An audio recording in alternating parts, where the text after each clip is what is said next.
पर्रिकर जितनी सादगी से रहते थे, उनका व्यक्तित्व उतना ही जुझारू था। हर जगह जोश और मुस्कुराहट वाले चेहरे के साथ पर्रिकर का आना लोगों को बेहद पसंद रहता था।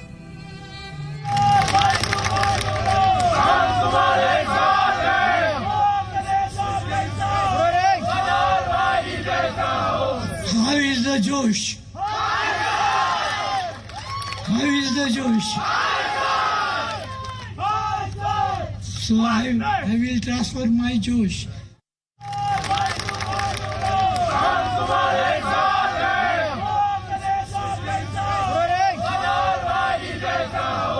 How is the Josh? How is the Josh? So I will transfer my Josh. और आइए अब आपको मनोहर पर्रिकर के सियासी सफर के बारे में बताते हैं। 2014 में मोदी सरकार में रक्षा मंत्री बने। 26 नवंबर 2014 को राज्यसभा के लिए चुने गए। मनोहर पर्रिकर का ये सियासी सफर 26 नवंबर 2014 को राज्यसभा के लिए चुने गए। गोवा के मुख्यमंत्री बनने वाले बीजेपी के पहले नेता मनोहर पर्रिकर रहे। मनोहर पर्रिकर 4 बार गोवा के मुख्यमंत्री रहे। वहीं 24 अक्टूबर 2000 से 3 जून 2002 तक पहली बार सीएम रहे। वहीं 3 जून 2002 से 2 फरवरी 2005 तक दूसरी बार मुख्यमंत्री बने। 9 मार्च 2012 से 8 नवंबर 2014 तक तीसरी बार सीएम रहे पर्रिकर। वहीं 14 मार्च 2017 से 16 मार्च 2019 तक चौथी बार मुख्यमंत्री बने। 3 बार गोवा विधानसभा में विपक्ष के नेता रहे। 6 बार गोवा विधानसभा के लिए चुने गए मनोहर पर्रिकर।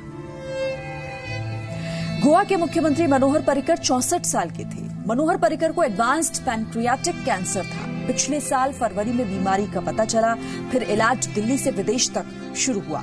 आखिरकार 17 मार्च को कैंसर के आगे वो जिंदगी की जंग हार गए। उन्होंने अपना पूरा जीवन बहुत ही सम्मान के साथ बिताया। हम सब के लिए बहुत प्रेरणादायी उनका जीवन रहा। हमेशा सच की राह पर वो तटस्थ रहे। अनुशासन के आधार पर हम सबको राह दिखाते, और अगर सच्ची मायने में उनको श्रद्धांजलि देनी है तो विकास के संदर्भ में, राष्ट्रहित के संदर्भ में और गोवा के संदर्भ में उनके मन में जो श्रद्धा और प्रेम था, उसकी दृष्टि में हमें काम करना होगा। कल्पना नहीं कर सकते इतने तद्दन ईमानदार जिसको हम बोल सकते हैं राजनीति में, ऐसे व्यक्ति, और पूर्णतया समाज के लिए, मगर परिवार की भी कोई चिंता, बच्चों की चिंता करते थे, बच्चों के बारे में सोचते थे। मैंने देखा है उनको कि अपने बच्चों को जिस तरीके से प्रेम करते थे, जिस तरीके से उनके बातें करते थे, तो एक बेहद अच्छा व्यक्तिमत्व था उनका। गोवा के मुख्यमंत्री के रूप में और देश के रक्षा मंत्री के रूप में श्री मनोहर पर्रिकर जी ने जो उत्कृष्टतम सेवाएं इस देश को दी हैं, वह सदैव स्मरणीय बने रहेंगे। वे एक सादगीपूर्ण जीवन जीने वाले एक सच्चे देशभक्त थे। सार्वजनिक जीवन में रह करके सादगी पूर्ण जीवन कैसे जिया जा सकता है, कैसे सार्वजनिक जीवन को निष्कलंक रखा जा सकता है, उसका एक उत्कृष्टतम उदाहरण श्री मनोहर पर्रिकर जी थे। एक लंबी बीमारी के बाद कठिन परिस्थितियों में भी गोवा जैसे राज्य को उन्होंने जिस कुशलतापूर्वक नव निर्माण की एक नई परंपरा के साथ आगे बढ़ाया है, आधुनिक गोवा के निर्माण के साथ श्री मनोहर पर्रिकर जी सदैव याद किए जाएंगे। और इस देश की सेना के आधुनिकीकरण के साथ 2014 में आदरणीय प्रधानमंत्री जी के नेतृत्व में भारत की सेना के आधुनिकीकरण का जो कार्यक्रम प्रारंभ हुआ,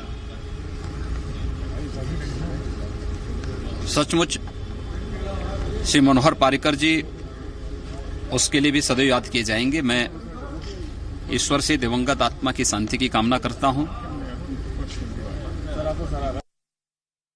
भारत सरकार के पूर्व रक्षा मंत्री और भारतीय जनता पार्टी के नेता आदरणीय मनोहर पर्रिकर जी का आज दुखद निधन हुआ।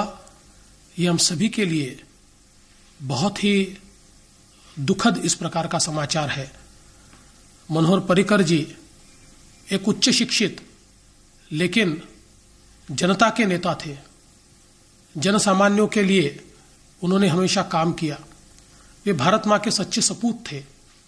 गोवा के राजनीति में उन्होंने राजनीति का एक नया स्तर कायम किया। मनोहर जी का जो योगदान है ये कभी भुलाया नहीं जा सकता। मुझे लगता है कि एक देश में एक होनहार, एक बहुत ही सरल व्यक्ति, बहुत ही मानवीय और बहुत ही दिल के अच्छे व्यक्ति का आज निधन हुआ। ये बड़ा राजनीतिक नुकसान है। अपने राजनीतिक जीवन का, सामाजिक जीवन का पूरा 24 घंटे इसी काम में रहते थे। एक मित्र, एक नेता, एक भारतीय जनता पार्टी और देश का नेता हमारे बीच में नहीं रहा। बहुत दुख भी है लेकिन गर्व भी है ऐसे मित्र होने का। गर्व भी है देश को एक ऐसा होनहार नेता मिला और शायद हम हमेशा उनको अपने दिल और हृदय में हमेशा बसा के रखेंगे। भगवान उनके आत्मा को शांति। बहुत बढ़िया उनका हमारा संबंध रहा है। मैंने उनको बहुत नजदीक से देखा। उन्होंने गोवा को बनाने के लिए बहुत काम किया। उन्होंने रक्षा मंत्री रहते हुए इस देश की बहुत सेवा की। हम उन्हें कभी नहीं भुला पाएंगे।